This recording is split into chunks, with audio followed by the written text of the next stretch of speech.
Hello, everyone, and welcome to One Chillport Podcast, episode 310. I'm Benjamin Yoder, here today to talk to you about video games. The road to recovery after getting back to Japan has been rough, I will say. It has been a rough week for a lot of reasons.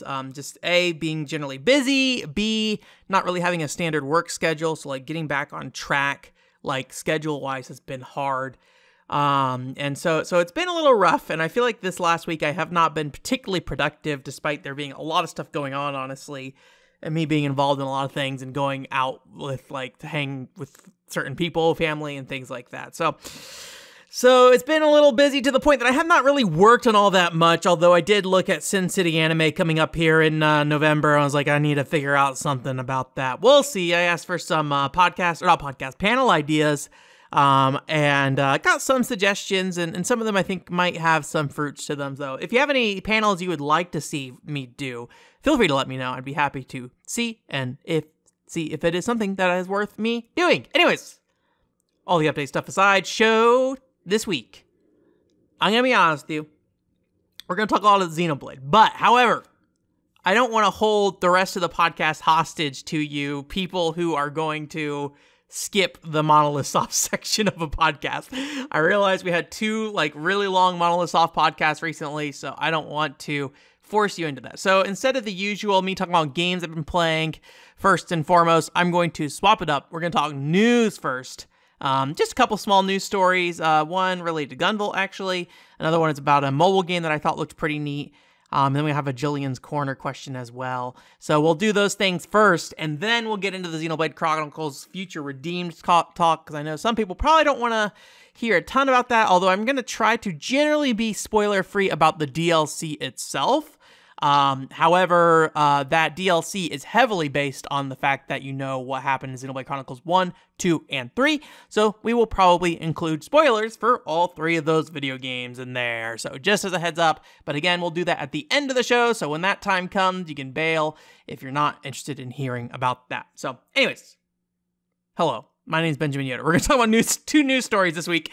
Or I guess one is not really a news story. I don't know. I never know how to say these stories where I'm just learning about something that may have been announced in the past, but it's the first time I've heard about it, and it's not technically out yet. So it's just the news finally reached it to me, but it doesn't necessarily mean that it was just announced. But I was checking out this mobile game.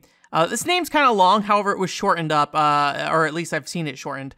The full name, and this is all in Japanese, so please understand if I get this wrong, is Kaminaga Shijima Rinne no Miko, which I've seen just truncated down in the very Japanese drag quay kind of way with Dragon Quest down to Kamimiko. Which I think is a name that kind of rolls off the tongue, honestly, at least for a foreigner who doesn't speak Japanese. But this game kind of caught my eye, but it's one of those kind of asymmetrical multiplayer games. So I think Dead by Daylight, what's the other ones? There's a couple other ones. There's one that was based off movies. Maybe that's Dead by Daylight one. I don't remember. But it's the thing where you have four multiplayer characters typically trying to escape one kind of centralized player. I think there's a Resident Evil 3 multiplayer mode that was based around it as well. I have only very briefly played Dead by Daylight, and I have not played any other game that was like that yet. So honestly, I've been kind of interested in this genre because there's another game that I've talked about on the podcast before called Gunya Monsters. And that is a similar style game where you have three characters fighting against one kind of main other player who has a powered up monster character or whatever. But that game's very cute in a lot of ways. So anyways, all that stuff aside, Kamimiko is kind of cute in the sense of Gunya Monsters, but it's still very much horror kind of thing. So it's what's kind of interesting about it is that it kind of looks like a 3DS game. In terms of character proportions and things like that, and in some ways visual style. However, it definitely has the power of modern hardware. There's a lot more density to the environment than you'd expect out of a 3DS game kind of thing. But yeah, it's kind of based off I guess you could say it's kind of Japanese shrine kind of stuff, in terms of area, out in forest, things like that, and there's kind of old Japanese buildings and things like that. And it seems there's 8 different characters, and they're all various anime girl types, but it has kind of a darker tone to it. It kind of reminds me a little bit of is it Danganronpa that has kind of this weird shading to a lot of their characters, but it kind of has a dark darkerness to it in a lot of ways, where it's like nothing really like pops out about the characters, but like there's like a schoolgirl, and then there's like a girl from like the kendo club that's like a sword, and then there's like a photographer, and it seems like she can kind of like flash things with her camera, and there's like a couple other characters I don't remember off the top of my head. Everything, like a scientist girl that seems to have like chemicals and things like that. And it seems like they're kind of go around and doing whatever they need to unlock the exit at the end of the map. That's pretty standard for this kind of stuff. Essentially it has the enemy that kind of this like weird spirit demon. It's kind of, I don't know how to describe the type of like horror it's like based around, but it's a lot of just like black kind of distorted, typically animals, so like wolves and things like that, but there's like just the kind of this one giant monster that's just kind of feels like a bunch of limbs coming out of it and stuff like that. So they definitely go on, like, despite the characters themselves being fairly cute, the monster designs themselves, at least the big one, takes a more of like a darker tone to it and things like that. So and yeah, it just kind of looks like it had a neat style to it. It's definitely a bit more appealing to me than kind of the Dead by Daylight kind of stuff, which I think is like kind of movie monster kind of focused, where this is more like, you know, there's like some manga that was popular. I think it got an anime about like a girl who could like see like spirits and things like that, and she had to kind of ignore that they were there, and they were very like demented looking spirits and things like that. But it was like kind of took place in like slice of life, everyday city kind of stuff. And this kind of in some ways reminds me of that aesthetically, except it takes place in like, you know, in the middle of the forest and like, you know, Japanese shrines and things like that. So it got a kind of a cute look to it. It is not out yet. They're in the pre-registration campaign for it, but it is Google and iOS only, so a mobile only game, but it launches June 6th. I kind of doubt I'll check it out, unfortunately. I think if I were to play one of these games, the big one I'll probably end up trying is Gunya Monsters. That game I've been kind of keeping my eye on for a long time. In Japan, it seems like it's done really well, and it did get a localized release. I just haven't really seen anyone in the US really talk about it. So I don't know if that game's like cross-play between different like regions, and there's different. I'm pretty sure the platforms are cross-play though. I think they said that you can play on any platform, but I don't know if like, you know, the regional servers are broken up or not. I feel like generally these days, the more and more people you can shove on one server, the happier kind of devs are with that stuff, because it keeps the population a bit more lively. So ultimately, like, so many games are like live and die by their populations at this point. Like I don't really see why you wouldn't do that beyond just like obviously the investment of making all those things connect, you know, if that's too expensive. But generally it seems like most of the big console players and things like that play nice and let you just kind of connect up between each other at this point. There was like some weird stuff with Sony for a while, but it sounds like maybe that stuff has kind of passed. But I don't have any additional insight on that. It seems like more and more games are getting crossplay, and maybe not having to pay the like Sony tax on that kind of crossplay feature that used to be there. And there was a lot of drama around certain games like Borderlands not being able to play crossplay with PlayStation because they're like, Sony's just asking for too much, man. So anyways, it looks cute, looks kind of fun, and I don't know, I would like to look at it, and you know, obviously it's probably free to play. But I just don't see myself getting there. So, yeah. And the second news stories here is actually about Gunvolt. We actually talked about Gunvolt last week. Is that? Yeah, because we talked about X2, Luminous Avengers. And I think at the end of that whole discussion, A, I mentioned that I got Gunvolt 3 finally. But B, I also was like, I actually don't know like what's next for Gunvolt. And then kind of surprisingly, early last week, the company president, I don't know his full name, but his last name I believe is Aizu. Is it like Takashi Aizu or something like that? I don't know. T Aizu at the very least. Actually, I might be able to pull it up on this Twitter while I do this. But anyways, so he's the CEO, Takuya Aizu. And he was kind of celebrating, I believe, like the anniversary of Inti Creates, right? Yeah, 27th anniversary of Inti Creates. And, like, not a milestone. Wanted to like thank all the staff and stuff like that. And he posted a picture of their website. Their Japanese website is very outdated looking, but you know, it's a good spread of like, you know, Curse of the Moon, Grim Guardians, Gal Guardians in the US now, Gunvolt 3, Gunvolt X2, and Gal Gun. And someone replied to him in the Japanese community about Gunvolt, and just saying that like I believe there's like some connection between like Mega Man Zero and Gunvolt, and that they found one of the other games through that, and they wanted to thank them because they previously worked on Mega Man Zero as well. And he more or less seemed to say, based off the machine translation everyone was passing around, I don't know if anybody actually ever did a real translation on this, that the Gunvolt series is done. I have not played Gunvolt 3, so I don't know what happened story-wise there. I did see some Gunvolt community kind of mention that, like, maybe the story was done in a way that felt fairly conclusive at the end of that, but it sounds like Gunvolt is not going to come back in the near future. At least that's not to say it will never happen. And I saw some people, and I did not look into this, I'm sorry, just coming off the top of my head, I forgot that I even read this. I saw some people mentioning that the director of the Gunvolt series actually left the company as well. So I wonder if it's just one of those things that, like, at some point, you know, it's probably, A, they put out a lot of Gunvolt stuff in recent years. But B, you know, it's probably good to start trying some new stuff. Although they've been doing like Dragon Mark for Death, and Gal Guardians is kind of new. It's like it's this weird thing where it's like in between Curse of the Moon and Galgun, but it's more like Galgun characters, but the game itself is more like Curse of the Moon, it sounds like. So I have not played that yet. I did pick it up on Switch when I was in Japan, and we'll see. I might play through it on my own, or I might just wait until I play with a friend. I'm not sure yet, but I haven't made any plans for that specifically. I've heard very mixed things about Grim Guardians, and somebody who really likes Curse of the Moon 1. Curse of the Moon 2 I thought was a very good game, but didn't really do enough to like really excite me about that style of game. And it sounds like Grim Guardians in a lot of ways feels like more Curse of the Moon, but you know, within their own franchise rather than Bloodstained, right? So but for me, if it still feels like Curse of the Moon, I don't know how I'll feel about that. But, you know, different characters with different abilities and things like that. So at the very least, one thing I really appreciate about Integrate Games is how their characters are handled. I feel like they do a really good job of like establishing roles for their characters in terms of how they work in combat, and do a good job of making them feel unique versus other games a lot of times. So I am still excited to see what's going on there. I picked up the Switch version of it. I've generally been putting most any create stuff I have on Switch. I got the Blaster Master series, which I haven't played still. Dragon Mark for Death I got there. I do not have Gunvolt Double Striker Pack. I don't know. Maybe someday if it's like cheap enough, I'll pick it up. But I think it is one of those games that kind of already dropped down to probably the lowest price it will be.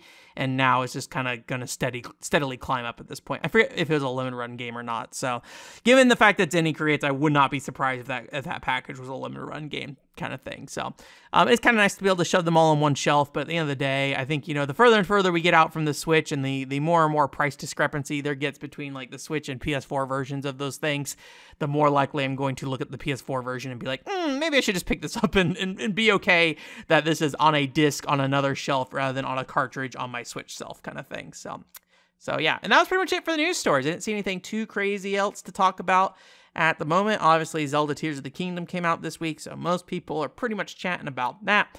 I have not picked it up yet and do not plan to pick it up in the near future, unfortunately. I would really like to. I've not been reading any impressions or anything like that at this point, but I think I'm going to let people take the time to digest that game before I really dig into it. So, into reading anyone's thoughts on it. So, anyways, before we get into Xenoblade Chronicles talk, we have a Jillian's Corner question, a very broad one kind of thing, although I think I was maybe supposed to do a little work on the question here a little bit, where she asks, hidden gems of insert any console you're a fan of here. So I don't know if I was supposed to pick one console or not, but I just went through my backloggery, and I don't know, I kind of feel like whenever I do these kind of lists, I get really worried about listing hidden gems that are games I talk about on the podcast a ton already, because if you're listening to the podcast, you already know the things I'm talking about. So calling them hidden gems, I think, is kind of weird when this is the show you're listening to, right? Maybe if it's like more directed towards like a newer audience kind of thing. So I figured I'd at least pick up some stuff that either I haven't talked about in a while, or maybe I have not talked about on the podcast before. Although the first thing here, maybe I'll just mention it, but it is maybe a little bit more recent, so you might be aware of it, which is Surprise Magic Pen. I really like that game on the Nintendo 3DS. It's the one that's like a little coloring book game where you draw people back to life and draw different things in the objects. I talked about it before. I think I have a clip on the YouTube channel where I talked about like the ending of that game and how it made me cry. So I really like that on the 3DS. Dreamcast, I think the game Red Dog is really cool. I actually did not like it as a kid, but it's like a tank game made by Argonauts, actually. And actually the guy who went on to found, what's that company called that does the Arkham Knight games? I forget their name, but that company that does those Batman games, or at least the majority of those more recent Batman games, they or the guy Seth something, I forget his name, but he worked on Red Dog as well, on there, which is kind of neat. But yeah, it's like a cool tank game with a little bit of platforming and things like that in there. and some cool power-ups. And I don't know if I streamed that game. I don't know if I did. I don't know if it showed up on the website in any way or form. I definitely recorded some gameplay for it at some point. But yeah, I don't remember if I ever did anything with Red Dog. So I don't know. Go to www.onecontrollerport.com and search Red Dog and find out if I ever talked about Red Dog on the website. So there's probably some article that I wrote there's like this series of articles I did called Video Game Bits, which is like a way to get me to kind of talk more creatively about games every day. I don't know if creatively is the right word, but focus what I was talking about with games rather than treating them as just reviews. And so there might be something about Red Dog there, although I would imagine probably not super substantial, might be just like a paragraph or two of stuff being written. So yeah. The DSiWare game, although I think this is also a mobile phone game, Soul of Darkness, which is like a cool Castlevania clone game made by the Gameloft, I think is what they were called. They're kind of known for making a lot of decently good knockoff mobile versions of games from companies that were not ready to put their franchises on mobile yet. So they had like Eternal Fantasy as their like Final Fantasy spinoff or something like that. I don't know if that's the name of the game, but it's something like that. And because like Final Fantasy games weren't really on the platform, but it was like more styled after like a modern Final Fantasy and not like, you know, when Final Fantasy Dimension showed up on mobile and it was like, you know, an old school Final Fantasy. So they were a really interesting company at the time. And Soul of Darkness is one of those games that ended up on DSi, has the aesthetic of something like maybe a Castlevania Symphony of the Night, but that feels a lot more like a old school style Castlevania game with kind of linear level design and not really a lot of like gear upgrades or anything like that. Although I think there's like kind of like a phase shifting mechanic to it where you could switch between different weapons or elements or something like that. It's been a long time, but is a cool DSiWare game. I don't think you can get it on the eShop anymore. I mean, the eShop is shut down, so rest in peace. I don't know where Soul of Darkness might be in the modern day for you to obtain, but you know. Cool game if you want to do it. If you're loading up a bunch of DSiWare ROMs on your DS, I recommend throwing Soul of Darkness on there. And, you know, it's maybe like an hour long, pretty short. I don't know if this is a hidden gem, but I never hear anyone talk about this. Wave Race. Not the 64 one, not the GameCube one, the original Wave Race for the Game Boy. This is a game that should not work, but somehow does. It is a top-down jet ski game. But, you know, Wave Race 64 and Blue Storm are known for their wave physics, you know, that were kind of generated by the strength of platforms like the Nintendo 64 and the GameCube. And in a lot of ways, were kind of like physics tests and things like that, right? Obviously, Wave Race for the Game Boy does not have realistic waves or anything like that. It is a isometric racing game. If you played like off-road racing or something like that, or what is it called? What's the arcade game with the steering wheels? Whatever, it's something like that. It kind of looks something like that, like an isometric racing game. Micro Machines might be a good example as well. And it has icons on screen that represents waves. So it's like represents how choppy waves are. It represents the direction of waves, but there's no like animating waves. But the way your jet ski controls changes based on the terrain you're on, essentially. So like depending on how choppy the water is, depending on which way it's pushing, that affects how your jet ski controls.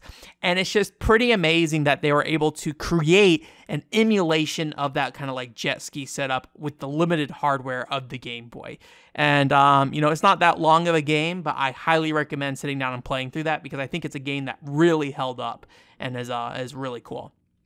Another Game Boy game, although Game Boy Color, Bionic Commando Elite Forces. I think there might be like a casual review for this on the channel, actually. So maybe I shouldn't have brought this one up. But I think that's a really cool Game Boy Color game. Yeah, I'm pretty sure there's a casual review, so I'll link that in the YouTube video at the end or something like that, if I remember. Phantasy Star Online Episode 3 on the GameCube. I think that's a really awesome game. I've been trying to make a video about it forever, but every time I try to make a video about it, it never comes together. So I don't know what's going to happen with that. I've had 3 different attempts. It was the first video I was going to plan to ever make, and then I proceeded not to do that. I made when I was relaunching the YouTube channel as like a kind of the consistent output for me. That was also in the plans and it never happened. And then more recently, I was going to try to make like an interesting GameCube games video kind of thing. And I never really could find a good hook for it. So there was a write-up in there about PSO Episode 3 that I never used either. The Kuden and Squash game video, that was actually kind of like a extension of that interesting games list kind of thing. So there's a possibility it could have turned into a larger video. I just never got around to it. I'm pretty sure the text for all that stuff is still in my current projects folder, so it's not like technically abandoned. I think it is on my list of things I could potentially do someday, but it is kind of like excess stuff from like a year or two ago where I wasn't really thinking about the current direction for the website and how I was planning on handling that and things like that. So with the new direction of the YouTube channel and stuff, it's a little harder to specifically talk about games easily. I kind of like stumble onto games that I'll talk about through that stuff from what I've been seeing so far with testing. Like I said, I haven't really done a lot of work because I've been focusing on other things when I got back in general. So anyways, that's not the point of this. The Dojin game Luck Tuna is really cool. This is like a rhythm game using the keyboard. I just thought it was a cute little story. It's about a puppy whose stuff happens with his owner. And as you can probably expect, unhappy story, one of them dies. Unfortunately, I don't know if you can buy a Luck Tuna anywhere. I've got it on a CDR that I got at Comic-Con. And I've talked to the developers on Twitter, but I don't think they sold it. I mean, I think a lot of Dojin games do end up on booth these days, so I at least would hope that they would get that on booth. Enchanted Arms, I think Enchanted Arms is a great Xbox 360 and PS3 RPG. I know a lot of people do not agree with me on that, but I think it's a really cool early RPG for the 360 PS3 generation. It's got, I think, fun characters. I think it's got fun dialogue. I think the voice acting's pretty good in the way that you want it to be good. It's kind of inconsistent, but it's like inconsistent in fun ways, I feel like. Also, I think the battle system's pretty cool. It's got like a nice like kind of spacing system where you kind of move around on a grid. And at least until later in the game where you kind of have the ability to unlock the ability to start or move a character to any point in the grid. The movement limitations means that you kind of had to set up your side based off kind of where characters were randomly placed. So the battle would start, you wouldn't like choose where people are lined up. They would just be randomly thrown on the map. So you had to kind of like fix your battle formation to be the best, you wanted it to be for your party and what their skill sets were. So I thought that was really cool. I know we previously talked about DC Superhero Girls on the podcast. I don't know if I ever made any kind of video about it. I think the game reviewed well enough that I didn't really feel the need to. But I feel like DC Superhero Girls is a game that like probably should get more attention on the Nintendo Switch. I think it is a really solid game. It's got a lot of really fun elements to it. Does it fail in like the social media implementation? I think so, absolutely.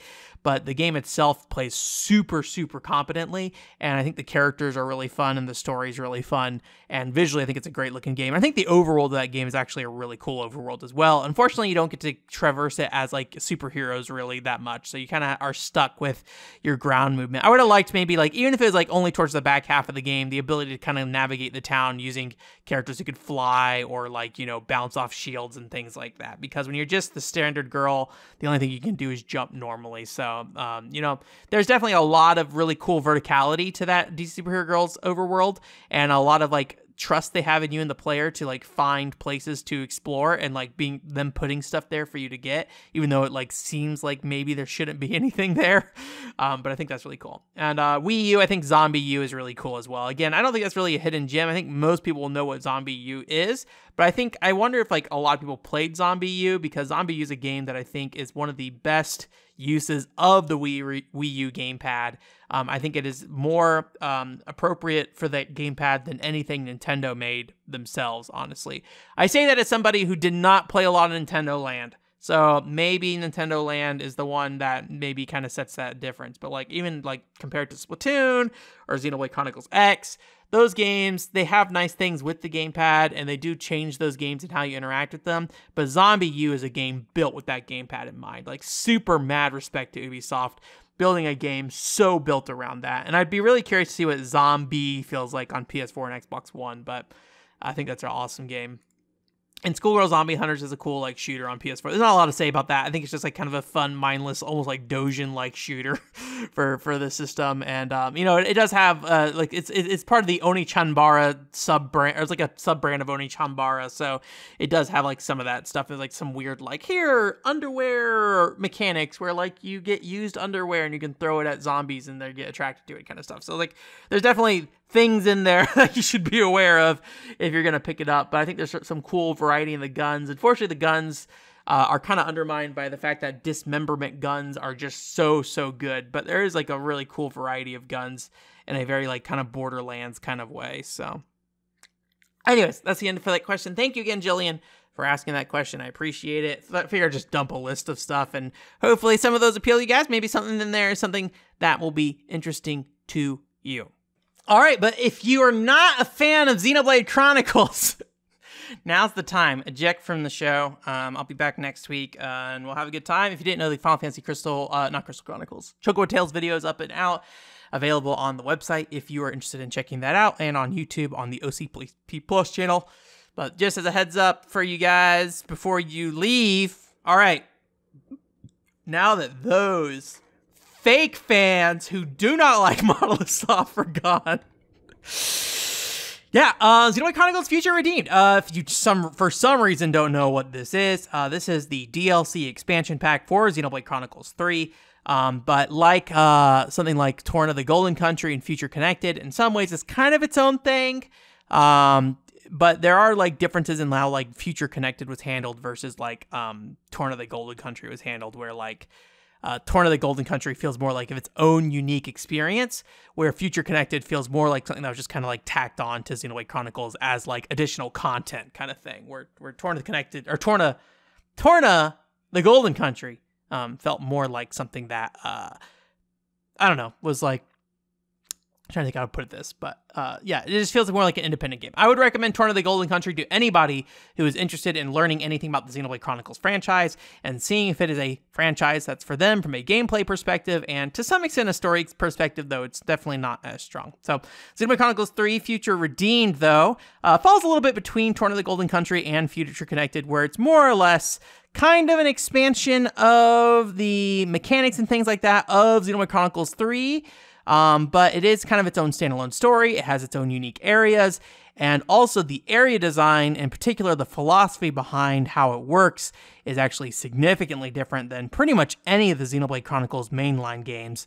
And also the combat system, while the fundamentals of it are very similar to Xenoblade Chronicles 3, is actually kind of different at the top level of the combat system. So my biggest fear with this game, because, you know, when I was in Japan when it came out, was that when I was reading how people were praising this game, they were praising the kind of better environment aspect of it, which I think is fine. Like, I don't think, like, that was a minor complaint about Xenoblade Chronicles 3 for me, where I think the environments were maybe not as interesting to explore as some of the past Xenoblade Chronicles games. But a big improvement on that side. And also the other thing was big improvement on how the game connected. So again, reminder, we're going to be talking about Xenoblade Chronicles 1 story, Xenoblade Chronicles 2 story, and Xenoblade Chronicles 3 story, and some of the early stuff in Future Redeemed, but I don't plan to do any major spoilers. I think we'll talk about that later in a separate thing. But so this game is kind of interesting that it kind of takes the core concept of Xenoblade Chronicles 3's idea that, like, hey, the world of Xenoblade Chronicles 1 and 2 are coming together. And then I think generally just does a really good job of re-emphasizing those things. So how that worked in Xenoblade Chronicles 3 was like some of the area designs were based around some Xenoblade Chronicles 2 and 1 stuff. Also, the battle mechanics were kind of fused between the two games with kind of timed cooldowns for Xenoblade Chronicle 1 based characters, and then also melee-based cooldowns, which basically what that means is like when you hit an enemy, that ticks up your cooldown. So if you miss, you don't get a tick on your cooldown. That kind of element kind of crossing over between those. And unfortunately, I feel like Xenoblade Chronicles 3 as a whole did not do a good job of implementing those two battle systems into each other. The game feels more like Xenoblade Chronicles 2 than anything else, but has like some of the remnants of Xenoblade Chronicles 1 in there. And most of the characters who feel like they have the remnants of Xenoblade Chronicles 1, to me, don't feel as useful, because it's a lot harder to kind of like improve their cooldown times versus the ones that have the ability to just like smack enemies and get their cooldown back. But anyways, point being, so they basically kind of reapproach this concept, and while the core battle system itself is pretty much the same, there's like fusion arts and things like that. On the top level of the battle system, there is something called Unity combos. And what this replaces is the Ouroboros of the Xenoblade Chronicles 3 base game. And what Ouroboros were basically the skills that would change your characters into a giant mech thing. And my problem with the mechs in all Xeno games is that the mechs almost all Xenoblade Chronicles X is maybe the exception. A lot of Xeno games is that the mech combat is almost always more simple than the ground combat, and also slower. And what it really benefits from more than anything is just bigger damage numbers, which if you care about big damage numbers is important. I don't care that much about big damage numbers. I like how satisfying it feels to finish a combo, and the number is good to know, and it's good for that number to be a good big number, but like at some point I just like, as long as it feels that like it was worth my time to do, I'm happy. And so with the case of the mechs, they kind of like, you would kind of like level up you kind of use the base combat system to get into your mechs. And then the mechs would have a slower version of that combat system, but, you know, with bigger damage numbers. And I was not really a fan of that. It removed things like fusion arts and things like that. And I just didn't like it very much. I thought it was a very, like, uninteresting layer to the combat system, and I'd kind of actively avoid using mechs, even if it would have benefited me in a lot of combat scenarios. But anyways, so what this game does, it replaces those mechs with something called Unity combos, which are a lot more simple. They're basically where you can take two characters, pair them together, and they have some special effects that come with that pairing by passively. So like if you have two characters together and it's like, oh, it increases their arts damage or something like that, or increases damage based on the number of buffs a character has, something like that, that it just kind of gets applied as like a blanket bonus to those characters being paired. But the other thing is that you have kind of finishing combos for that basically do things like blowdowns and AoE hits and things like that. And so it's like these big explosive combo finishers, very similar to like Xenoblade Chronicles 2's like elemental combo finishers, where like this big explosion happens at the end of the combo essentially. And I think it's a really cool system overall, and why it works well, I think, is because there's a caveat to using this combo system where you can't just like build up energy using fusion arts and then just like spam it essentially. You have to also put enemies in a launch state, and what that means is between all the Xeno games, well, not all of them, but a lot of them, and also Summerbringer and stuff like that, there's this system called the break topple launch system, or I call it that. And there's other things to it too, but break topple launch is kind of the core of it in a lot of ways. And some games actually have less than that, like Summerbringer, or the topple and launch is like two separate things. But typically in a Xeno game, you have a character who initiates something called a break status, and then that kind of lowers the enemy's defense or something like that. And then there's the topple status, which after you break somebody, you topple them with like a shield bash, and then that like stuns them.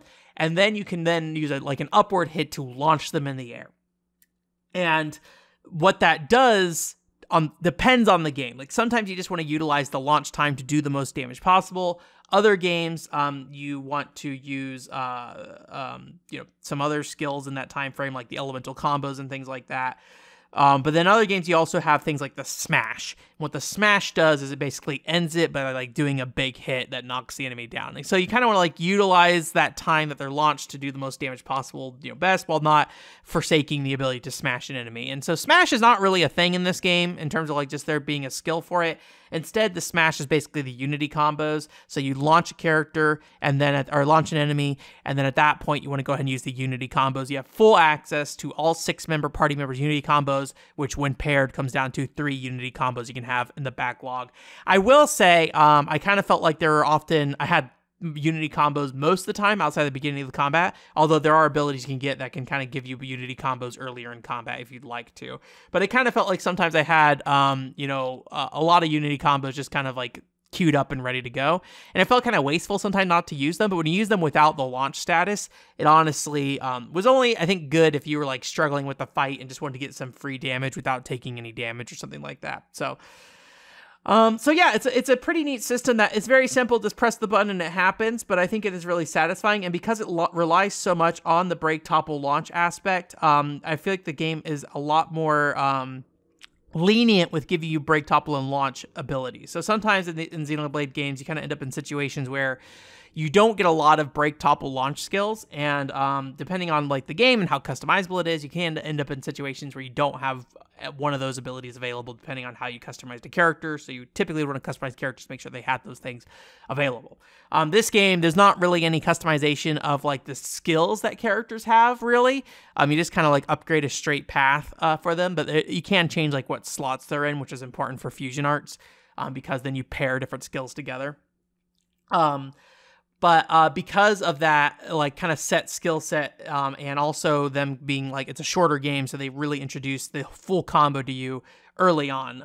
So you can get, like, by the first hour of the game, you already can do, like, a break, topple, launch setup, which is not always true in Xenoblade Chronicles games, unfortunately. So that's really cool. So the combat system, I think, is better. It still has the chain attack system, which I talked about in the Xenoblade Chronicles 3 video. I think that is a great system.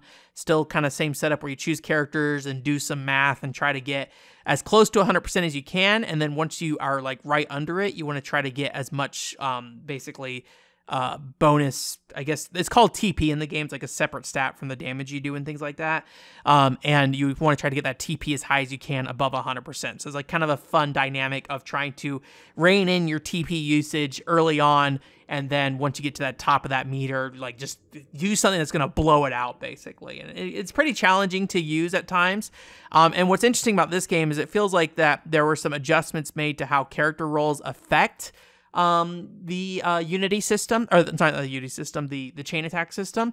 And so what happens, it seems like, is that you have like Unity accessories, because the Unity combos are technically like the finishers of these. And these Unity accessories change how each character behaves in a chain attack combo. So that's a really cool system that really gives you a lot of customization on what types of things characters will do. So you don't have a character that like only does plus 50% extra TP when you're fighting like mech-based enemies. You have a accessory that you can equip that changes that character's loadout to accommodate that plus 50% damage to mech-based enemies and things like that. So I think it's really cool in that regard. But, you know, I wouldn't say the combat system is anything particularly special. It still kind of has the issue of being way too based on Xenoblade Chronicles 2. So I would say while it is fun to interact with and definitely better to interact with than Xenoblade Chronicles 3 in my personal opinion, I think it is a minor improvement, but I did find myself just enjoying the time I had with it, versus Xenoblade Chronicles 3, at some point, I kind of fell out of love with the combat system in that game. So that's cool. The world design. So one thing I've talked about in the past with world design with Xenoblade Chronicles games is the sense of like place in those games. And I think that's like a very specific theme in the original Xenoblade Chronicles, because if you don't know, there's like these two giants that you're on, and they're like fighting each other, and then they die fighting each other. And so they're standing there dead, and then all these like life grows on them. So like forests and things like that grow on them because they're giant things. So the game is based around you walking around the areas on these body parts and things like that. So you can kind of like see the shape when you're like on the Bionis' knee or something like that. You can kind of see the shape of the knee in the world design, or like when you're on its shoulder, you can kind of feel the shape of the shoulder in the world design, despite it being like on such a large scale that the areas themselves like don't like feel like shoulders per se, or like look like them, but you can kind of feel it in like how the area is structured and the type of area it is, if it's more vertically focused or not, things like that. And Xenoblade Chronicles 2 tried to do this with different types of monsters and things like that you could walk around, but I really think the kind of there was a lot of problems with the map design of that game that I think ultimately kind of undermined a lot of that feeling. And Torn of the Golden Country, I think, did a really good job of making the areas feel like in context again, on like the back of this dragon, essentially. So Xenoblade Chronicles 3 didn't really have that, and so the game kind of like has a clock theme to it, so there's kind of like this endless ring kind of thing, and that's kind of like how the world is shaped, and it's not really meaningful because being an endless, like a ring, pretty much all the areas in the game just feel like they're all kind of shaped like, you know, pasta noodles in some ways, where it's like everything, like, you know, the pasta noodles that like are like, you know, like the Mac Craft and Cheese like shaped pasta noodles, where it's like everything kind of leans to the left and is like kind of like this very like open, but kind of linear path that you're kind of going on. And it kind of feels like the edges of the world all exist in the same spots, no matter what area you're in that game, in my personal opinion about that. This game does not have that problem. A lot of the areas of this game take place in places that were not in Xenoblade Chronicles 3. I won't get into details of how that happens, but there's lore reasons why that happens. And so most of the game feels a lot more just like stacked on top of each other. And I will say the thing this game does not have, and whether this is important or not to you, I think is up in the air, whether or not this is important to the franchise as a whole, is that sense of place. It feels like a complete mess of an area. However, it is very dense in what it has in those areas. So while it is easy to get lost, in my opinion, and it's hard to find the kind of intended path, that way a game like Xenoblade Chronicles and Xenoblade Chronicles Torna of the Golden Country does, what it excels at is placing things in the environment for you to do within reasonable range. And the game has a very good incentive for you on that, in which that the character leveling and things like that is built into exploration. So finding things in the environment help you level up characters.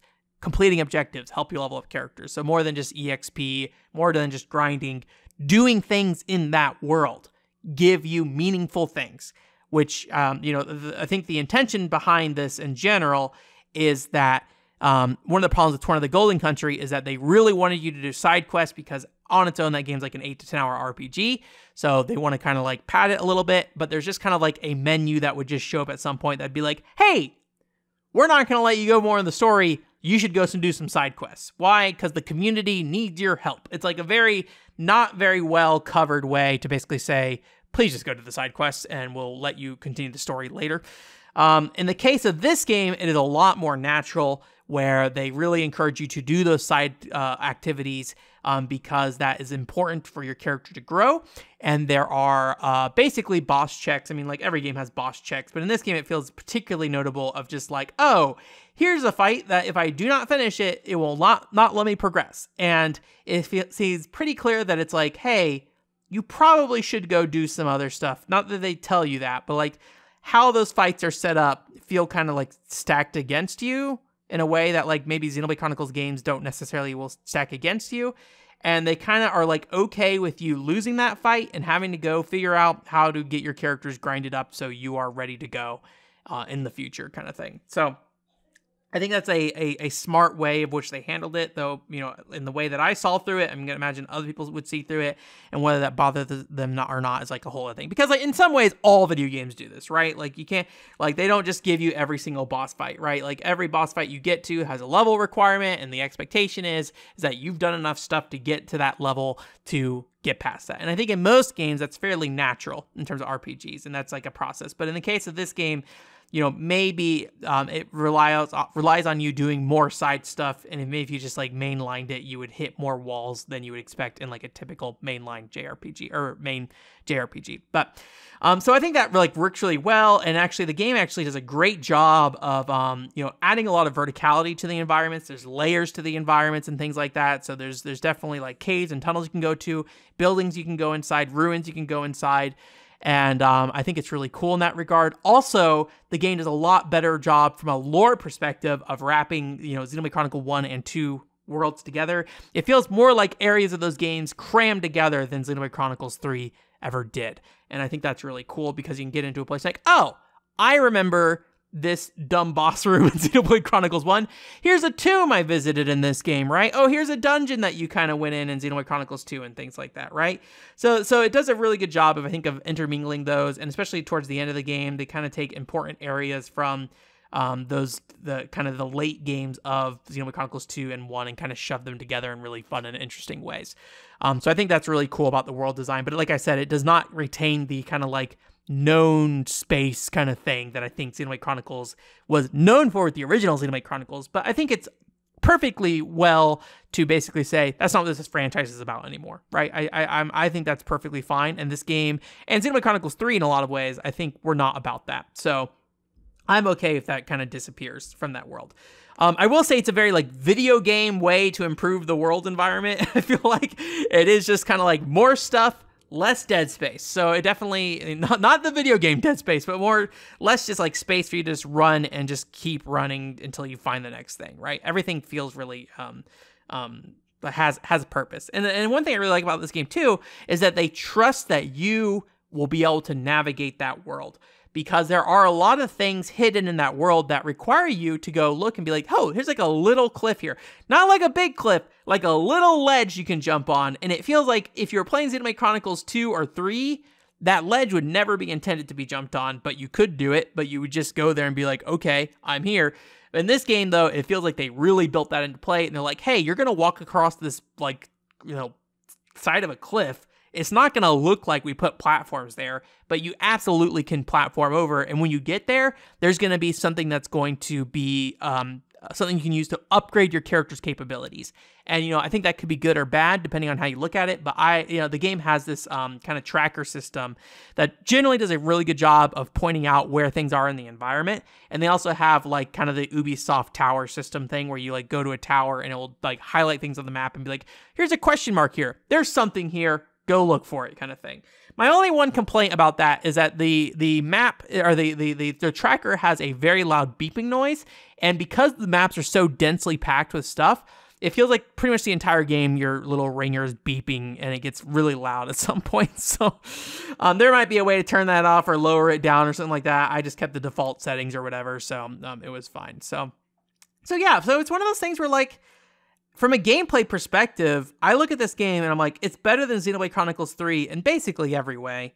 I felt this way about Torn of the Golden Country as well. And I would love, in the same way I try to point people to Torn of the Golden Country as like their first Xenoblade Chronicles game, if they don't want to like invest in the franchise and like figure out what they want to do, if they want just like a quick experience to understand what Xenoblade Chronicles is, Torn is great for that. Xenoblade Chronicles 3 Future Redeemed would be that.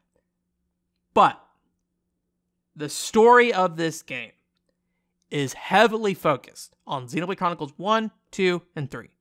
And you knowing what's in those stories. As DLC, you can say that's expected for the third game. Xenoblade Chronicles 3 as a base game does not really have that. There are things in that game that are related to those other games, and it would be helpful to know them. In this game, I think it is more than helpful. I think it is essential to know them for understanding what's happening at times in the plot, understanding why they draw attention to things. I'm a little mixed on this, but if you're going to do this, I think this is the game you do that. This third, final, wrap-up chapter of Xenoblade Chronicles. This is where you cash that in. And since you're at the end of the line, and you're presenting it like straight up, hey, Shulk and Rex are in this game from Xenoblade Chronicles 1 and 2, like, I think it is pretty clear to the player that this would be beneficial to me if I played through all those games to play this. And I think this is really important that the game does this at this point in the franchise, because I was recently watching through Xenosaga Episode 1, and Episode 1, in a lot of ways, feels like this story of just a lot of references to things.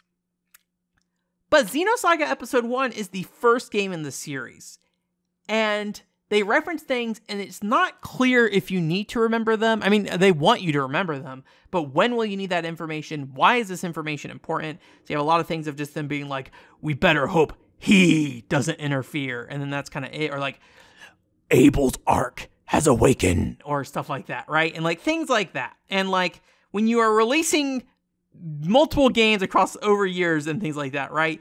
There's a good chance I'm going to forget that point you made by the time Xenosaga Episode 3 rolls around, right?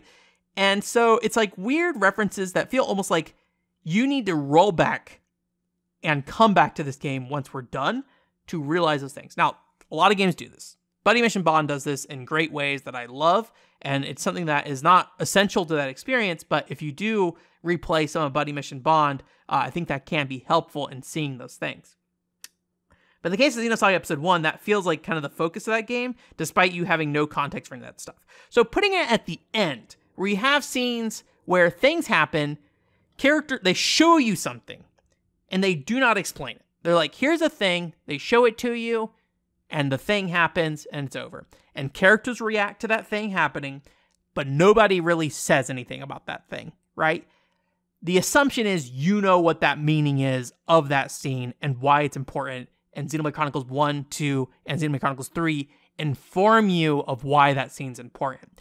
And they don't do things to help players who don't know about those things or don't remember those things to remember them.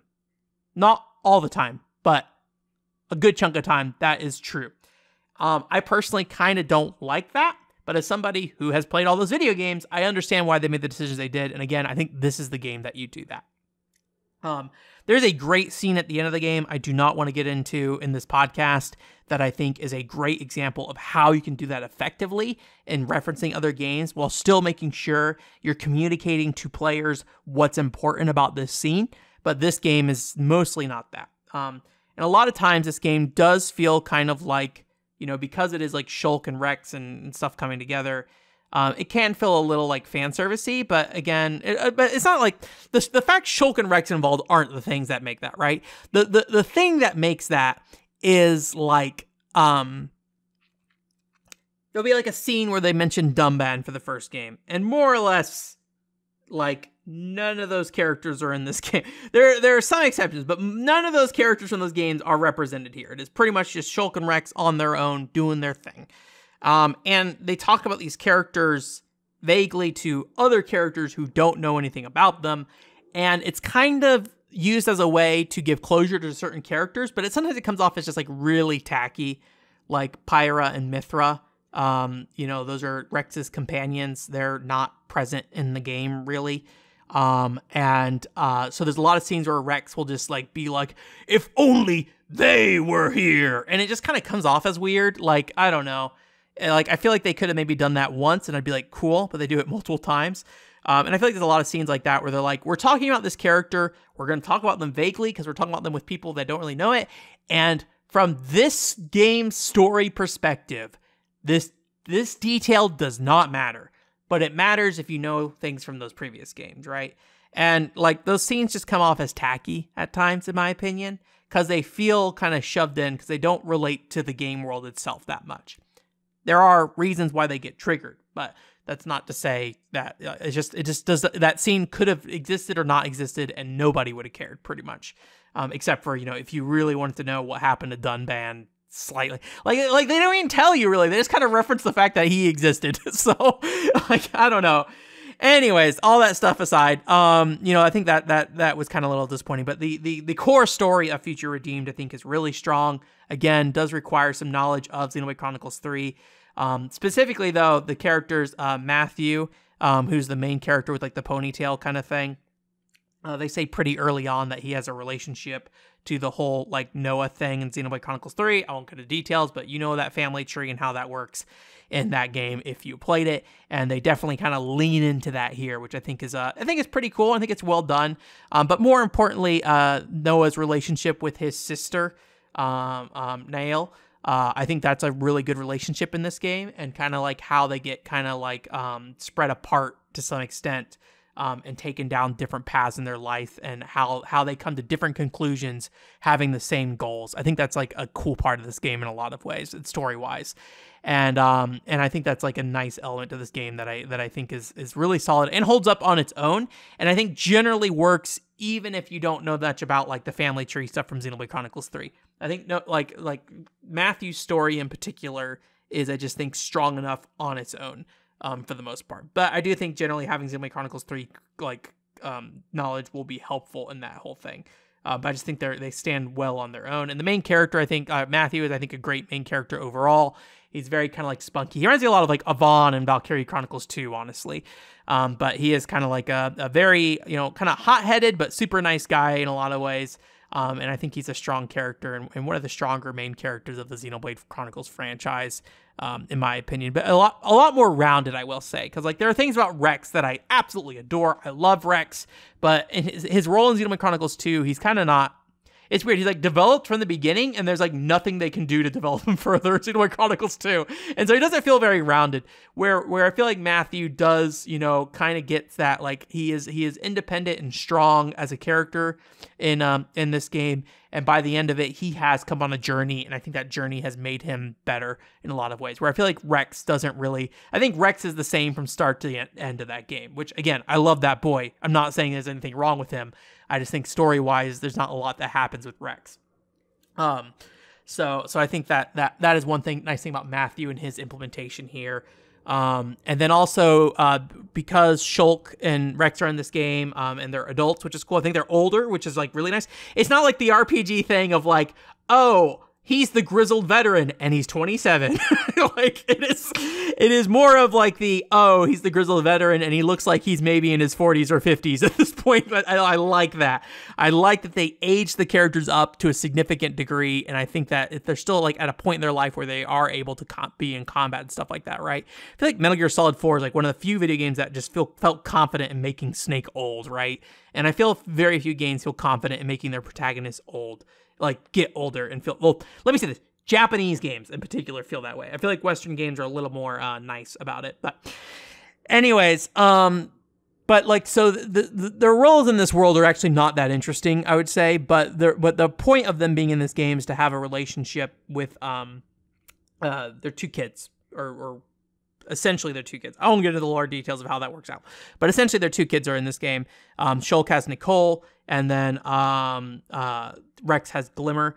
I think Rex and Glimmer's story is maybe a little undercooked in a lot of ways, or at least I just find it like super interesting. I don't feel like they ever really get a good like father-daughter connection, in my opinion. But Shulk and Nicole in particular, I think are a really good pair. I think a lot of it comes down to that they have a very they have a similar interest in tinkering, which is like an element of Shulk from the first game that just never really gets used. You're aware that he's a tinkerer, and he like talks about tinkering with stuff, and like the big thing about the Monado is that that's what he's tinkering with, right? And that's kind of how he figures out how this Monado works, right? The sword in Xenoblade Chronicles 1. That's like the special sword. And so, but like that's kind of the extent of it. And so Nicole kind of feels like what happened if Shulk was Tinkerer class in a lot of ways. And so it is there is a lot of like, I think, good moments of them kind of collaborating on things. And, you know, I think Shulk is like a really, like, in some ways normal main character, which is like, I kind of appreciate about Shulk, where he doesn't really have that many problems in terms of like his personal self. Like the biggest challenge he has in that first game is really just like, I want revenge. Oh, whoops! Now I don't. Right? Like, oh, actually, no. I just want to save people and figure out what's happening here. But there's like not really any real problems with him as a character. Like he has that thing where he like doesn't want to talk to people about the future, which is kind of a weird, annoying thing. But it's not like a huge deal. It's more of a way to manufacture drama in that original game, in my opinion, which is fine. Like that's not necessarily a bad thing. So he like feels very well-rounded as a character, where his son, Nicole, feels like he has a lot of communication issues. I don't know anything about this stuff, and I'm sorry if this comes off as like offensive to anybody who knows anything about this stuff. So, but like the impression I get is that like Nicole has like autism essentially, and he has like a lot of problems communicating with people. And what I really like about this game is that they handle it in a really nice way, where I feel like the communication he has with characters is not, it's not presented as a very frustrating thing. I think it's more presented as, oh, there's a disconnect here. Let's figure out how we can get to like the same ground by like reorienting how we like use these words and things like that, and how we communicate stuff. And I like that a lot about Nicole. And he does kind of come into his own later and talks more, but I think there is like kind of like I think it's pretty clear that like Nicole, in a lot of ways, is maybe like one like definitely mature in a lot of ways in that game, but like because his communication issues, I think there's a good chance it could have come out off as him just like not having good knowledge. But I think that they do a good job of communicating that like he is a well-rounded person. It's just how he talks to people that's really a difficult thing to navigate. And then so in a lot of ways, I think Shulk having those moments with Nicole where they're able to communicate, I think is like a really good thing about that game. And I think like their relationship is super strong. And I think generally Nicole is like a really liked character for the community and things like that. And I think he's definitely one of the strongest characters in this game, in my personal opinion. So I think that's good. So I think like a lot of the character relationships are good, but yeah, Rex and Glimmer, I personally have not found a lot of value in that relationship. I did talk to somebody who did seem to like it, and I kind of get it. But I don't think I personally have a lot of interest in like what that story was. I feel like there could have been an interesting story there, but I felt like there just was not really a good connection between Rex and Glimmer. It feels like those two were just kind of connected because they're father and daughter, and that was kind of it. Where Shulk, I think there's a lot more, direct things that could be connected with because of the Tinkerer aspect, and also I think like the ways they talk that were different, was like an interesting dynamic there, for that stuff. So yeah, but yeah, so I think like story wise, it's good-ish. Like I think the references are not bad. I think that it's fine enough. I think some of the story stuff, it can kind of come off as tacky a little bit with some of the characters, but I think generally that aside, I think it is a really solid kind of conclusion to that series. It's the thing that I think people wanted out of Xenoblade Chronicles 3. I mean, I disagreed with people out of Xenoblade Chronicles 3's story, where I thought the story was pretty dang good. And I liked the fact that it was more independent, and that, while it did tell the story of how Xenoblade Chronicles 1 and 2 kind of ended and then kind of, resolved that issue, it didn't do that with the expectation that, you were the one, you played all those games. Like, it wasn't that important. It was good details without relying on you knowing that information per se. And I think this game is more along the lines of like, it is very much just like, hello, I'm Rex from the hit video game Xenoblade Chronicles 2, and then fans being like, it's Rex! So, like, I think there are people who want that, and I think it's cool to give it to them in this DLC, especially since I got what I wanted out of Xenoblade Chronicles 3's story stuff. So I think that's cool, and I think that this game, I think this game just could have done a little bit more to make it more friendly to people who are not as invested in Xenoblade Chronicles 1 and 2's story, and maybe didn't retain a lot of information. Because Xenoblade Chronicles came out like 10 years ago! Like, yeah, there was an HD remake, but like at some point, people like me are going to look at it and be like, I don't remember any of that garbage. I mean, I remember Xenoblade Chronicles very well because I'm a fan of that game, and I have revisited that story at points in my life. And there's a lot of very iconic scenes, I feel like, from that game, and some of the story stuff I really appreciate. But yeah, like I think to some people who are not big Monolith fans, there's a good chance they played that game 10 years ago, and then they're coming to this and like, why is this important? Why is this small specific detail at the end of Xenoblade Chronicles 1, why is it important to know what's happening in this scene? It's like, it'd be good to explain, or at least use some kind of thing to like cue off what's happening, I think, and to players who do not know what's happening. And again, I think there are elements of this game that do that well, and I do want to talk about that sometime in the future, but not today. This is not the avenue, I think. I think that will be a more specific Xenoblade Chronicles thing. I think I mentioned that I'm looking at maybe doing a Xenosaga Summonbringer video, and I think this coming out actually does a good job of fitting into that as well. So I think that might happen. That is a scripted premiere video, though. So guess what? That's not coming anytime soon, baby, if at all. So don't sit there and expect it to be showing up here soon. I haven't even done a good script. I did a draft script on the plane to Japan, and it was really bad. But it made me, I think, learn what the problems were with what I was thinking, and what that video might be, and made me realize I need to focus that video down on a very specific angle to keep it reined in. So we'll see when that happens. But, right now I'm really focused on kind of getting my self back to, having a more normal life rather than just being someone who's kind of floating between contract jobs and yeah, that kind of stuff. So anyways, there's my Xenoblade Chronicles 3 future connected thoughts. I thought I would just dump those now because the reality is that I'm really behind on videos and stuff, and I don't know if it makes sense for me to eventually do a dedicated thing to Future Connected. I think I will do a new ranking for Monolith Soft stuff for a few different reasons. One, rewatching those Xenosaga stories helped me recontextualize some stuff, and I think Xenosaga games on that list need to move. Also, I need to move. I never put Future Connected on there, so I need to put Future Connected on there. And now that Future Redeemed is done, I need to rank Future Redeemed on there as well.